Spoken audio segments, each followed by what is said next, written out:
Leer, escuchar, ver, compartir, dialogar, debatir, construir. Todas y cada una de estas acciones depende de muchos, tantos factores. Y para descubrirlos, Antonella Esteves se reúne con diversos creadores y artistas para aclarar estos puntos en Cuestión de Gustos en radiodemente.cl.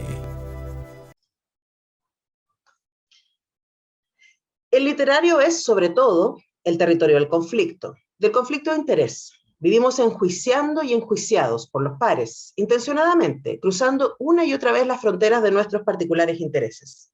¿Cómo no poner entonces bajo sospecha el juicio desmesurado, aniquilador o laudatorio, que no puede sino ocultar sus segundas intenciones, la mala leche que chorrea por la comisura de la boca que lo pronuncia? Una de las variantes es la recomendación. Siempre declamatoria, suele camuflarse tras una exhortación de lectura generosa y ecuánime, aunque incuba el germen del abuso, el mayor que se impone al más débil, al que ignora y cree que su ignorancia lo vuelve inferior. ¿Es posible otro pacto? ¿Otro tipo de pacto? ¿Un mundo distinto? Es una buena pregunta para partir este programa. Estamos con el responsable de lo que acabo de leer y de varios libros más. Yo para esta entrevista me leí sus dos últimos libros, que están acá, La Casa del Espía y No Soy Yo. Este último, No Soy Yo, ganó además el premio de Escritura de la Memoria en categoría Obras Inéditas el año pasado, y le damos la bienvenida al escritor, guionista, editor también, Luis López Aliaga. ¿Cómo estás? Hola Antonella, gracias por la invitación, por supuesto. Y no te voy a poder responder esa pregunta. Que yo ¿Otro mismo tipo de hice. pacto? ¿Es posible? No sabemos. Ahora, yo leí este libro, Luis, y me parecía muy interesante. Bueno, son dos libros muy distintos, los dos últimos que leí. Este es Planeta, La Casa del Espía, que es una novela negra basada en un caso real, diríamos, ¿no? Que hace una buena, un buen perfil de lo que es Chile de los 90, la corrupción, la movida al interior de los poderes, etcétera. Y este que es un libro de ensayo muy honesto, biográfico, etcétera, y que me da para un montón para esta conversación. Entonces yo creo que voy a dejar un poquito de lado La Casa del Espía, por mucho que lo disfruté, capaz que aparezca ahí en algún momento, pero No Soy Yo me da un montón para hablar contigo, y de eso se trata este programa, como escritor, como lector, como editor, como guionista, que finalmente eso va, ¿no? Entonces partamos por el amor por los libros. ¿De dónde sale tu entusiasmo por los libros? Sí, viene de larga data, de mi infancia, mi casa de infancia, donde había una biblioteca. Tiene una historia esa biblioteca, que también la conté en un libro que se llama La imaginación del padre, que es la biblioteca de mi abuelo, en rigor, que fue heredada por mi padre y que en parte he heredado yo también, ¿no? Creo que es una historia más o menos común de vínculo con los libros, con el libro físico primero, ¿no? Que es en la medida en que en la casa hay libros y circulan libros, uno se entusiasma, ¿no? Con la lectura primordialmente, y de ahí con la escritura también. Entonces, esa es más o menos la historia. Y claro, el libro que tú mencionas ahora, el No Soy Yo, está lleno de eso, de una biblioteca imaginaria y real que ya ha sido la biblioteca que yo he construido, digamos, más allá de la heredada, que también está ahí presente, ¿no? Ahora, a mí me pareció interesante de No Soy Yo porque aparecen todas estas versiones de distintas maneras de vincularse con la escritura. Y ya vemos lectores y lectoras muy entusiastas, entre los que me cuento, que no necesariamente nos dedicamos a escribir. Bueno, a veces sí, pero no ficción, por ejemplo, que a mí me parece que es o poesía, que son lugares que a mí me parecen así como absolutamente misteriosos en cuanto a su posibilidad de producción. ¿En qué momento tú dijiste, tengo cosas que contar, tengo historias que contar? Y poesía también, que Sí, entiendo que hay algo por ahí escondido. preferiría olvidarlo, esa parte, pero es verdad. Sí, yo creo que el vínculo con lo literario más profundo, más consistente, es desde la lectura, ¿no? Más sincero incluso, ¿no?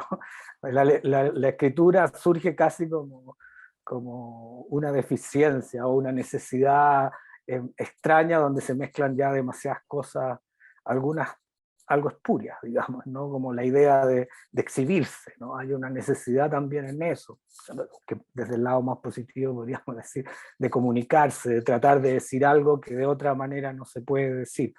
Pero el vínculo con lo literario creo que es fundamentalmente desde la lectura.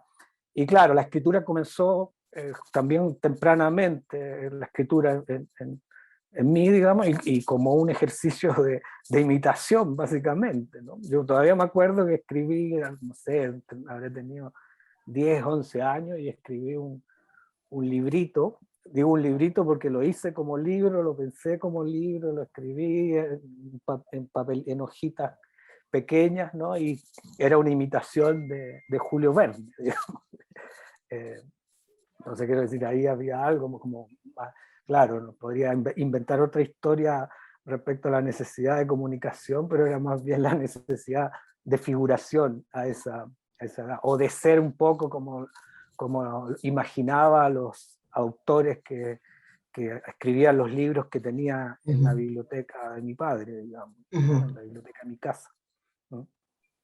Ahora, en el libro, en los primeros ensayos o los primeros escritos que aparecen en No Soy Yo, tú remites varias veces a un taller de escritura, al taller que en ese momento, además, se supone que generaba a los escritores. Si te haces la pregunta, después voy a volver sobre quiénes estaban en el taller y un poco, varios de ellos amigos de la casa, han pasado por este programa. Y amigos míos también. ¿Eh? Sí, por supuesto, amigos tuyos. O sea, yo a mí me daba risa porque yo leía esto y me sentía tan una intrusa. Así como, yo conozco a toda esta gente, pero no conozco a toda esta gente. Entonces, una pregunta que aparece ahí respecto al taller, y también tú como tallerista, es, ¿se puede enseñar a escribir? ¿Se puede enseñar a ser escritor, escritora? No, la respuesta más radical es que no. Yo hago, como tú decís, yo hago talleres, entonces en el fondo me estoy haciendo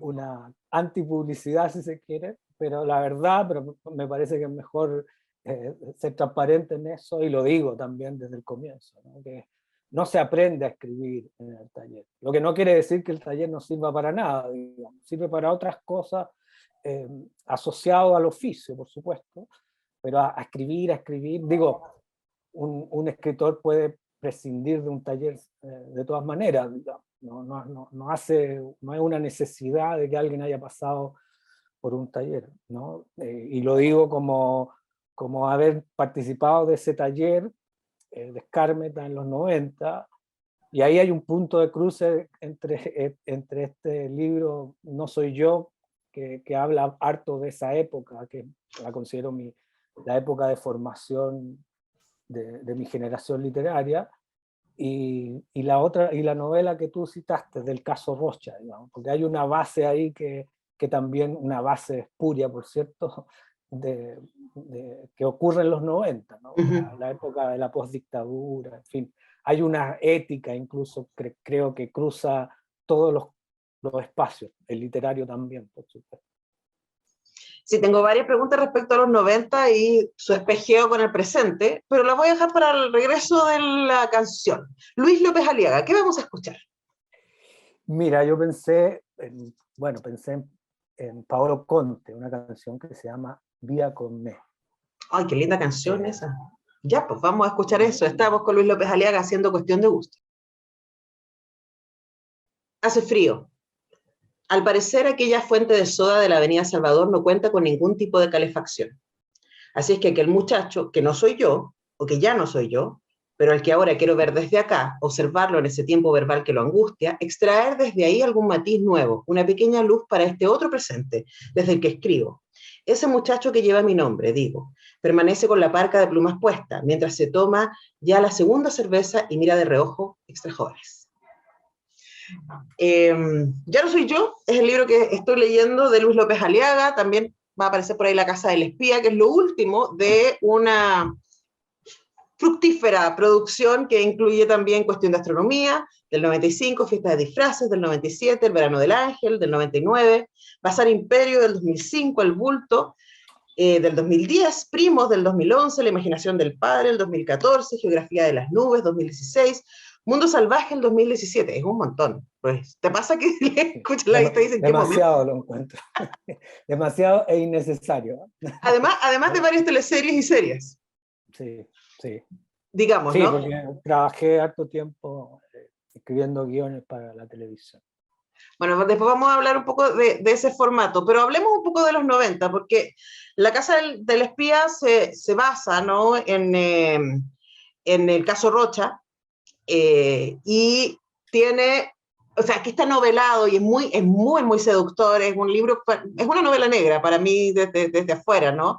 Y además hay unas imágenes, hay personajes, hay manera en que se cruza la información que resulta muy atractiva para la lectura, pero es bien inquietante respecto a decir, uy, eso somos, de ahí venimos, ¿no? Y por otro lado, está No soy yo, la zona de promesas de los 90, diríamos, ¿no? En donde está, como tú dices, el taller de Escármeta, de donde salió gente tan notable como la Nuna Fernández, el Marcelo Leona, la Ale Costamaña, todas han pasado por acá. Ellos, esos nombres, digo. El show de los libros que tú nombras, y a mí me da una envidia feroz. Me acuerdo el show de los libros, pero haber sido parte de como la generación que dijo, oye, esto puede pasar, ¿no? Llegamos finalmente a la democracia y puede haber un momento cultural excitante, emocionante, en donde la cultura tenga un rol central. Corte 2022.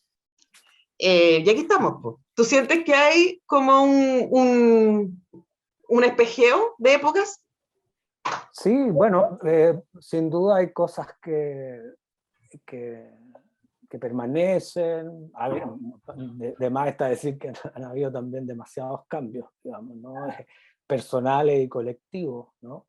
Pero claro, hay algo, una base importante, un fondo en los 90 que determina mucho lo que pasó el 2019 y por lo tanto lo que está pasando ahora, ¿no? Me refiero, por cierto, al estallido social, ¿no? Hay algo ahí que estaba, y que viene de los 90 y que la novela intenta retratarlo, ¿no? Y que tiene que ver con muchas cosas, pero sobre todo, creo yo, con una suerte de ética, digamos, que se impuso, ¿no? Que es la ética del winner, ¿no? De hacerla, ¿no? Y que en el caso de la novela se expresa en este empresario de la educación, ¿no? Y también también en el juez o en el martillero público que es la víctima, pero que también tenía una suerte de pymes del lobismo, digamos, ¿no? Y también en el detective privado, ¿no? Son como tres representaciones de esa ética. Es complejo hacer el traslado a lo literario, pero también creo que hubo una especie de fulgor del winnerismo, digamos, ¿no? Que atravesó, y eso lo viví cuando era joven, digamos, ¿no? Era muy vivo, ¿no? Se expresaba en espacios como la zona de contacto, y esto lo digo porque he tenido algunas discusiones al respecto, lo digo sin mala fe, digamos, ¿no? Es más bien un reconocimiento de que había una estética literaria también asociada a eso, ¿no? Como a una suerte de desideologización, ¿no? De lo literario, ¿no? Que es una ideología, por supuesto, asociada al libre mercado, en fin, que primó y que fue hegemónica, ¿no? Y a mí lo que me llama la atención es que parece que nadie quiere verlo y verse ahí, ¿no? Y parece como que no hubiera ocurrido. Entonces, de repente pienso que todo eso lo soñé, digamos. Bueno, pero de hecho hay uno de los ensayos en No soy yo donde tú hablas de eso, de que claro, ahora creo que me imagino que uno de los últimos que escribiste, así como post revuelta estábamos todos siempre del lado de los buenos, claro, y no reconocemos que también nos aburguesamos, aunque yo ahí pondría un matiz, ¿no? Que es algo que yo me di cuenta mucho después, como lectora adolescente de la zona de contacto, por supuesto muy fascinada por esta revista hecha para un público joven, que mostraba voces jóvenes, etcétera, pero lo que yo no calculé en ese momento, porque no tenía cómo saberlo, y que hoy día me parece que es muy fundamental para la discusión que tenemos, es la clase. Por supuesto. Y luego descubrimos hoy que toda la gente que escribía en la zona de contacto y casi toda la gente que después hizo Canal 2, ¿cierto? Y que se movió como en ese círculo de los jóvenes intelectuales de los 90, eran todos primos hermanos que fueron más o menos a los mismos colegios, que vivían más o menos en los mismos barrios, que iban a la misma fiesta. Absolutamente así, además la manera en que tú lo dices creo que es la adecuada, pues yo no lo digo con un afán como moralizador o poniéndome en una posición, Es digo un que estado de la cuestión. hay que hacerse cargo de eso y el error es no querer verlo, pero eso claro, digo, lo raro hubiera sido que no fuera así, digamos, ¿no? Porque todo estaba atravesado por esa lógica, ¿no? Una lógica, por cierto, machista también, ¿no? Entonces, lo raro es que el campo literario no hubiera estado atravesado por esos factores de clase, por esos factores de género, ¿no? Que atravesaban toda la sociedad. Eso hubiera sido lo raro, pero lo que me parece raro ahora es que no lo queramos ver o nos parezca extravagante decirlo, ¿no? Resentido. Resentido, claro, genera todas esas lógicas que son complejas, cuando si algún sentido para mí tiene decirlo y escribir este libro en el fondo, es conversar sobre esas cosas, ¿no? Pero ha sido difícil, ¿eh? Es curioso, esta es la primera entrevista que yo tengo para hablar de esto, quizás por eso estoy hablando tanto. No, porque, o sea, para mí también es un tema como alguien que se formó leyendo en ese momento, ¿no? Y ahora, quizás para poder entender qué ha pasado en el 2019, ¿cierto? Y cuál es el lugar que uno ocupa ahí, la pregunta por la clase es como, ¿por qué no lo estamos logrando conversar, ¿no? ¿Por qué nos cuesta tanto vernos? Y claro, tiene que ver con que hoy día se hace súper evidente que la experiencia de habitar Chile, Santiago y luego el barrio, o sea, hay una razón por la que se está usando ñoñoíno o ñoñoína como despectivamente, ¿no? Claro, Entonces, claro. ahí yo creo que hay una reflexión para hacer, primero para cambiar y para entender, ok, este es el estado de la cuestión. Sí, por supuesto, pero a mí, bueno, es el foco del libro, me interesa particularmente el campo literario, que es donde yo me muevo, hacer ese ejercicio específicamente en lo referido al campo literario, que no se ha hecho, extrañamente, ¿no?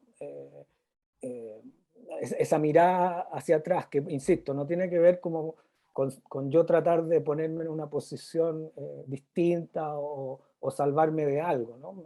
Tiene que ver con asumir, lo digo en ese texto que tú citaste, ¿no? Claro, que se llama la tragedia generacional, porque tiene que ver con las generaciones. claro. Con las generaciones, digo, la generación que hizo la revuelta será la generación de mi hija, de mis hijos, digamos, potenciales. Y nosotros hicimos otra cosa, nos formamos en los 90 e hicimos lo que hicimos para sobrevivir, por supuesto, pero el error es como hacer creer que no transamos, creo yo. Y para sobrevivir, para vivir hay que transar, y lo hicimos lo que pudimos, cometimos errores, pero la transición es producto nuestro, no somos solo víctimas de la transición, ¿no? Sí. Y por ahí va el intento de indagar en eso, y esas son las preguntas que me dieron o me han dado vuelta mucho rato, y que por eso la forma que encontré de intentar respuestas, que por supuesto no tengo, fue escribiendo este libro. Bueno, vamos a volver sobre eso, pero es momento de que vayamos a escuchar una canción. Luis López Aliaga, ¿qué escuchamos ahora? Mira, a propósito de este cruce generacional, yo tengo un mix con mi hija que comparto en Spotify, y uno de los temas, yo la llegué a ella, a Nati Peluso, por mi hija, y la canción que además representa este cruce es Vivir así es morir de amor, que es una canción de Camilo VI, que en versión de estuvo hace 2 semanas Peluso. esa canción en este programa, me encanta. Les Bueno, invitades. si te parece, la repetimos. Por supuesto, si esto es cuestión de gusto, usted pone lo que quiera, así que vamos a escuchar eso y seguimos conversando con Luis López Aliaga. Esa lógica podría aplicarse al menos en otras dos direcciones. El autor era mejor que sus libros, lo que conlleva el juicio crítico lapidario y remontable, que ni una promesa de canonización lograría amortiguar, o sus libros eran igual, de buenos o malos, que el autor, lo que propone una sincronía insólita, utópica, caldo de cultivo para todo tipo de integrismo. Pero están vivos, respiran, duermen, cagan, pecan y no siempre pagan. Sabater lo resume así: Hay gente a la que me encanta leer, pero con la que jamás me bebería un vaso de vino. El tamaño de la desilusión siempre será proporcional a de las expectativas que pusimos en esa persona que escribe. No hay escritor, hay personas que escriben, resume Eve Ward en el primer mandamiento del Decálogo, +1. Y de algún modo lo decreta. La figura fetiche del escritor ha sido vaciada por las termitas del tiempo. En el anhelo de esa integridad perdida puede incubarse el destino distópico de un mundo sin placer, o por lo menos sin el placer de la lectura. Ay, no. Estamos conversando con Luis López Aliaga, responsable de eso, Personas que escriben, es ese ensayo en su libro No soy yo, Luis López Aliaga, desacralizando la figura del escritor. Yo te decía antes que me pasó esto porque, claro, yo soy como 10 años más joven que esa generación, o poquito, menos que 10, que la generación que fue a escribir con Skármeta, ¿no? Y me pasa que es como que yo los veo a ustedes adelante y los entrevisto y los admiro y los leo, y leyendo tu libro me sentí un poco como de intrusa, como colándome a una fiesta, ¿cierto? En donde los veía beber, los veía contarse chisme, pegarse puñaladas por la espalda, quererse, cuidarse, etcétera. ¿Por qué esa invitación? ¿Por qué abrir la cocina para los lectores y lectoras respecto a ese mundo? Sí, un poco por lo que te decía antes. Bueno, me encanta esa sensación para definir la lectura de este libro, esa cosa media voyerista, ¿no? Que creo que siempre es una pulsión interesante en la lectura, digamos, ¿no? O que uno siempre tiene cuando lee un libro. Entonces, me parece que eres una gran invitada a esta fiesta fallida, ¿no? ¿Qué así se llamaba originalmente el libro? Así se llama una de las partes del libro, que es la parte que en rigor ganó el premio de escrituras de la memoria, digamos. La fiesta fallida, que hace referencia a esta generación. No, y tiene que ver con, como te decía, con esto de reflexionar. No es tanto, por lo menos para mí, de ir al pasado con nostalgia, sino más bien ver cómo se proyecta eso hoy día. Me interesa esa reflexión para hoy y para el futuro, más que una reconstrucción media arqueológica de una época que ya se fue, ¿no? Porque existen esos lazos, un poco lo hablábamos antes, ¿no? Esos vínculos entre lo de esa época y hoy día, ¿no? Sí, me interesa desentrañar eso para entenderme a mí, básicamente, y también para compartir y conversar. Insisto, para mí era una de las bases de este libro, y por eso también te decía esto de que me interesa como la mirada que le diste al libro, de estar ahí, de hablar no solo entre los compañeros de generación, sino con el resto, digamos, ¿no? Claro, a mí me parece que es valioso el ejercicio de situación, ¿no? No sé si leíste el fin de semana pasado, salió una entrevista al periodista Rodrigo Fluxá, que ahí es generacional, literalmente fuimos compañeros de escuela, de curso. Y él dice algo que a mí como que que se dice mucho el periodismo, ¿no? De que como el periodismo no debería tener militancia, y ahí yo podría estar de acuerdo, porque uno no debería pertenecer a un partido, etcétera, sino más bien dedicarse a describir el mundo. Y a mí eso me hace mucho ruido porque es como uno es sujeto, claro. Literalmente, ¿no? Entonces yo sí tengo agenda en el mundo, yo sí tengo... Una neutralidad imposible. Imposible, o sea, esa cuestión no existe. La objetividad periodística, yo lo veo con mis alumnos todo el tiempo, no existe. Y eso ya es una posición, ¿no? Lo que tú hablabas antes, ¿no? Ese llamado, claro. O sea, y eso exactamente tiene que ver con eso, ¿no? También una literatura que no es ideológica o que apela a no ser ideológica, es una posición ideológica que ya sabemos a qué apunta, digamos, claro. ¿no? Entonces, claro, es mejor tratar de transparentar nuestras posiciones, ser claro. O sea, me parece más honesto y me parece necesario, ¿no? Y bueno, no soy yo, un poco va por ahí, digamos. Claro. No me escondo, digo lo que desde donde hablo, no oculto eso, que es importante, creo, ¿no? Ahora, quizás pensando en ese ejercicio de explicitar la situación, que es un poco lo que yo creo que pasa con No Soy Yo. O sea, como desde aquí escribo. Esto es lo que he hecho, aquí vengo, etc. Hay uno puede descubrir, para mí fue muy interesante porque leí No Soy Yo después de leer La Casa del Espía. Entonces, como, ya sé que me está hablando. Y eso fue valioso, ¿no? Decir, ok, desde aquí viene. Y te pregunto ahora, Luis, también como editor, porque tú eres una de las cabezas detrás de Montacerdos, y ahí ustedes han publicado un montón de sangre nueva, diríamos, ¿no? Y hay luego una generación, especialmente de mujeres, que literalmente vienen de otro lado, como la Arelis Uribe, como la Romina Reyes, o sea, como hay gente que viene de... Arelis no la publicamos nosotros. Yo sé. Sí. Pero de esa generación, claro. Sí, claro, de personas que no vienen necesariamente de la elite,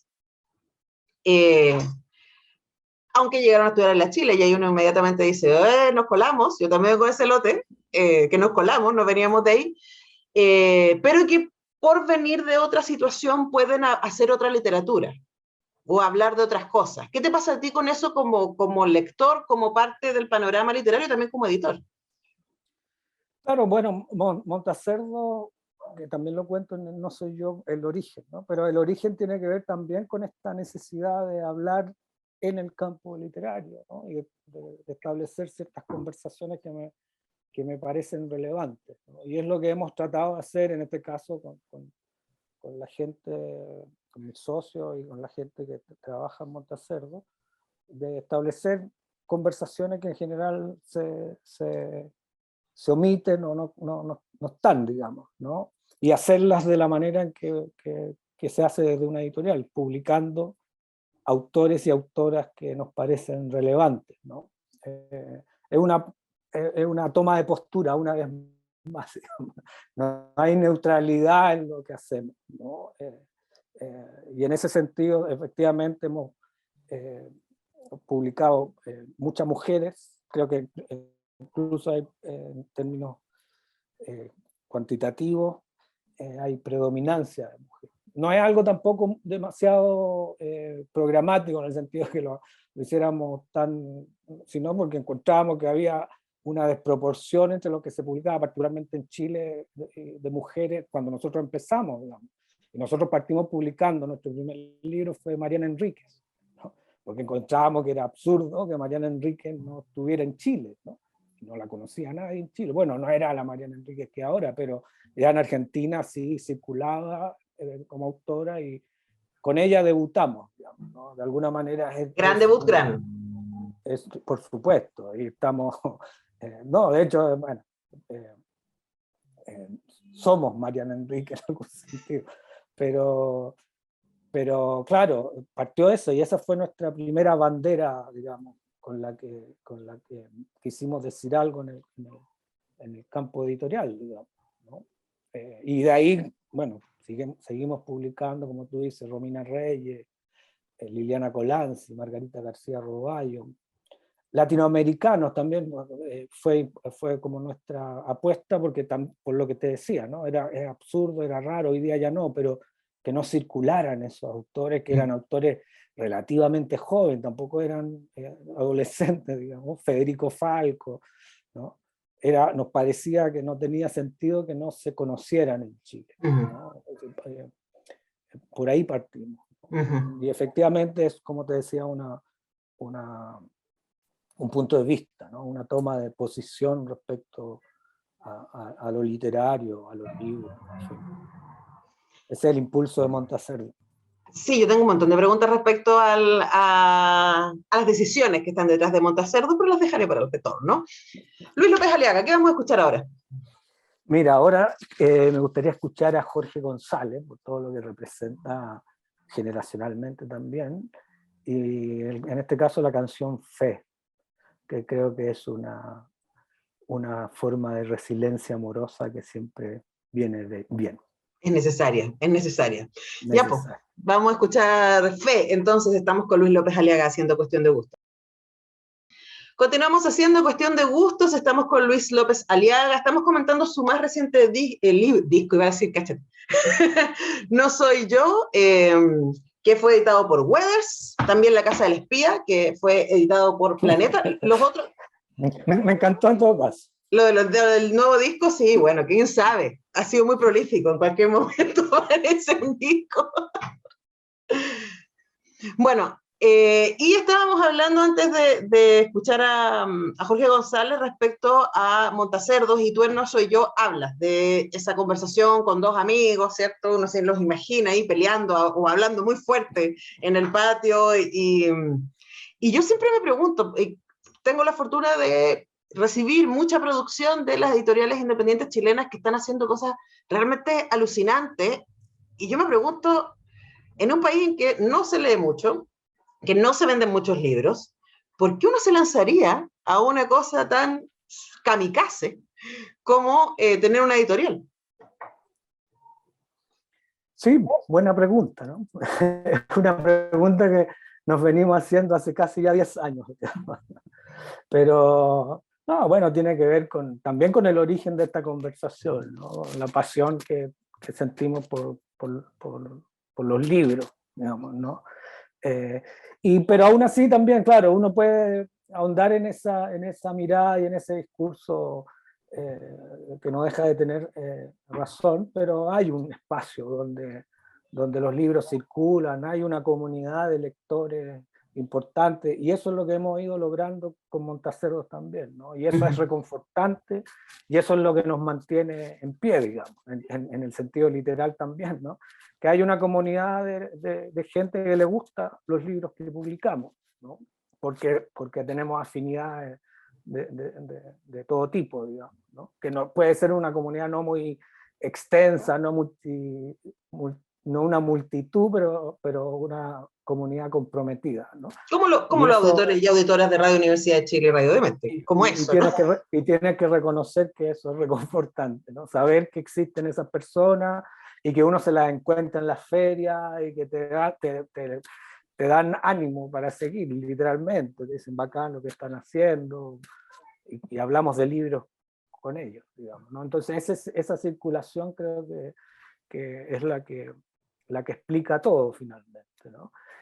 Bueno. Ahora, también me imagino que, y eso tú quizás me lo puedes explicar mejor, mi impresión es que también hay una reacción al cambio tan radical en el mercado del libro en Chile, pensando en cómo básicamente tenemos así como dos macro editoriales, ¿cierto? Que Planeta se compró a Tusquets, a Six Farrar, ¿cierto? Y bla, bla, bla, y tenemos por el otro lado Penguin Random House, Mondadori, o sea, entre las dos tendrán que el 80% de los libros y del espacio que hay en librerías, e incluso uno podría pensar en las bibliotecas públicas y más.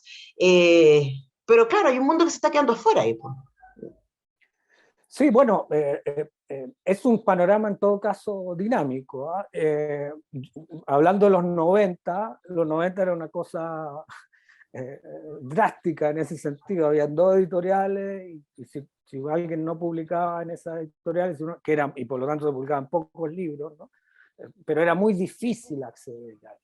Y eso empezó a cambiar efectivamente cuando empezaron la editorial independiente, y el panorama ha cambiado desde que nosotros partimos con Montacerdos, ha cambiado bastante en términos incluso de la calidad de los libros físicos, ¿no? De la distribución, pero también han cambiado las transnacionales, ¿no? Se han adaptado a este fenómeno, entonces también supieron identificar que estaba pasando algo importante en términos de las editoriales independientes, y de alguna manera se han hecho cargo también de eso, digamos, ¿no? Y eso va a seguir cambiando. Yo creo que la pandemia también ha hecho lo suyo en el campo de la edición independiente. El resultado todavía no es claro, digamos, pero creo que se va a terminar expresando más o menos nítidamente eso. Ahora a mí de afuera me parece que es muy bonito también, es como la hermandad que existe, es como que a ti te publicó Weather, ¿cierto? Que a Simón de la pollera lo publica Alquimia, que al Guido lo publica otra editorial, y también Planeta. Entonces está como este mundo. Claro, porque somos los mismos en el fondo, ¿no? Y otro fenómeno es que los que tenemos editoriales o los que trabajamos en editoriales escribimos, ¿no? Es como de ahí parte, ¿no? Desde como hablábamos, desde la lectura y de la escritura parte el entusiasmo por esto, ¿no? Y una forma de establecer esos contactos y esos cruces es una forma también de conversar sobre lo que nos apasiona. Y para finalizar, ¿por dónde partimos? Y con toda la literatura a cuestas, ¿no? De la que hablas acá, en No Soy Yo, Luis, ¿qué es lo que hoy día te emociona de un libro? Cuando te llega un libro como lector o como posible editor, ¿qué es lo que te pasa que tú dices, uy, aquí hay algo? Cada vez tengo más clara esa respuesta. Algo que tiende a escasear, que es la prosa, ¿no? La música que hay detrás de las palabras, ¿no? La forma en que se construyen las frases. Algo que insisto, está como por una cuestión de época, ¿no? Está pasando como a un segundo plano, ¿no? A veces se olvida derechamente. O a veces se estandariza, que es mi impresión como lectora. Por supuesto. En como pos del tema, de la dictadura del tema, digamos, ¿no? No, se o olvida, también, a mí me pasa como lectora que de repente, por ejemplo, esta generación de escritoras, mujeres de 30 y tantos, es como, wow, hay demasiada manera de escribir similar, y puede ser, pero uno lee, no sé, la Nona escribe muy distinto a la Le Costa Maña, que escribe muy distinto a la Lina Meruane, que escribe muy distinto a la Andrea Yestanovich, que son también generacionales. Entonces, quizás ahí hay una cosa de maduración o de encontrar voz propia. No, pero también es bastante común, digamos, esto de que se empieza, que ocurren como ciertas modas, que se empieza a escribir. Yo en el libro también hablo de esta influencia de cierta literatura norteamericana, de la preponderancia del punto seguido, ¿no? De ese martilleo en la cabeza.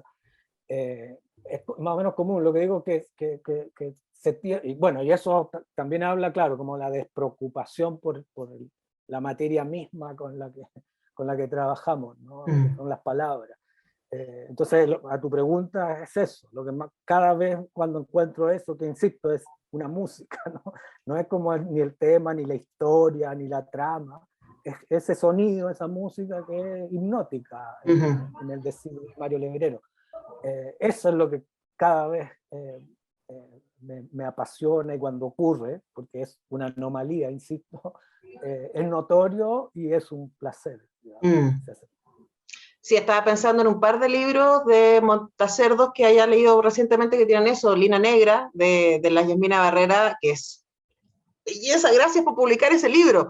Yo que no soy madre, me emocioné profundamente con ese libro y se lo he recomendado, regalado a amigas madres, porque es un libro muy bello que además instala un tema del que se ha hablado poco desde ese lugar.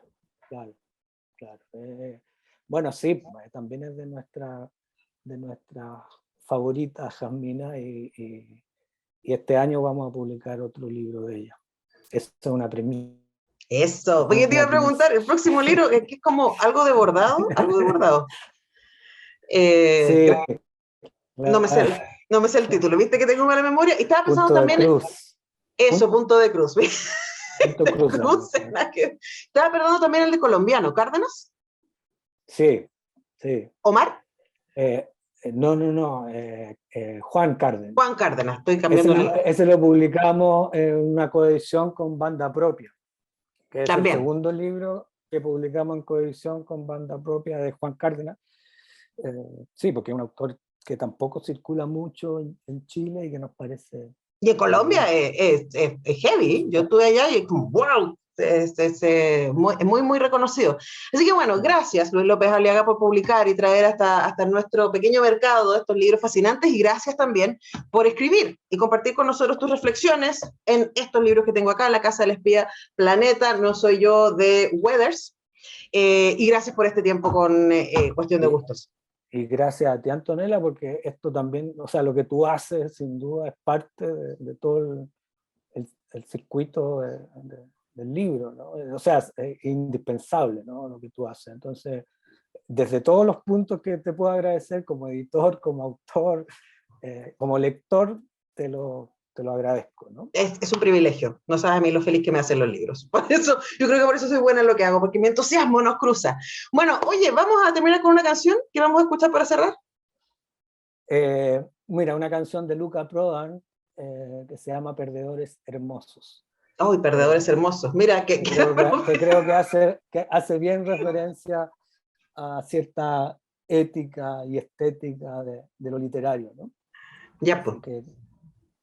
Con Luca Prodan cerramos entonces esta cuestión de gustos que hemos compartido con Luis López Aliaga. Nos encontramos la próxima vez. ¡Chau! ¡Chau! Qué agradable es saber que a quienes seguimos o admiramos comparten sus gustos y preferencias. El contenido que los define lo ponen a tu alcance y Antonella Esteves lo prepara para digerirlo con una buena conversa y música. Porque al final todo es cuestión de gustos en radiodemente.cl.